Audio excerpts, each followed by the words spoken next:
پاکستان میں عام انتخابات سے قبل نگراں وزیر اعظم کے نام کا اعلان ہو گیا ہے۔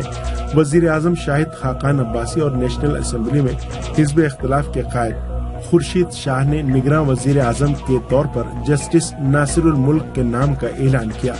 نگراں وزیر اعظم کا انتخاب حکومت اور اپوزیشن کے باہمی اتفاق رائے سے ہوتا ہے۔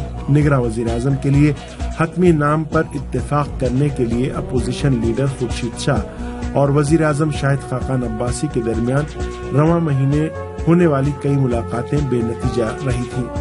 23 مئی کو پاکستان پیپلز پارٹی کے رہنما خورشید شاہ نے نگراں وزیر اعظم کی تقرری سے متعلق حکومت کے رویے پر مایوسی ظاہر کرتے ہوئے شکوہ کیا تھا کہ حکومت نگراں وزیر اعظم کے مسئلے میں اپنی بات سے پیچھے ہٹ رہی ہے۔ تاہم اب دونوں فریقوں میں اتفاق رائے ہو گیا ہے۔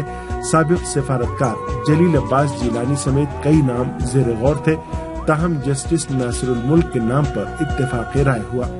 نگراں وزیر اعظم نامزد ہونے والے جسٹس ناصر الملک کا تعلق خیبر پختونخوا سے ہے۔ وہ 17 اگست 1950 کو سوات میں پیدا ہوئے۔ انہوں نے پشاور یونیورسٹی سے LLB کی ڈگری حاصل کی اور لندن سے LLM کیا۔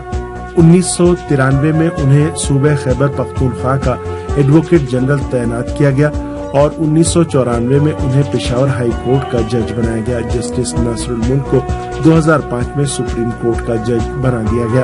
پاکستان میں قومی اور صوبائی اسمبلیوں کے تحلیل ہونے کی صورت میں غیر منتخب حکومتیں انتظام سنبھالتی ہیں اور انتخابات کی تیاری کی نگرانی کرتی ہیں تاکہ انتخابات میں انتظامیہ غیر جانبدار رہے۔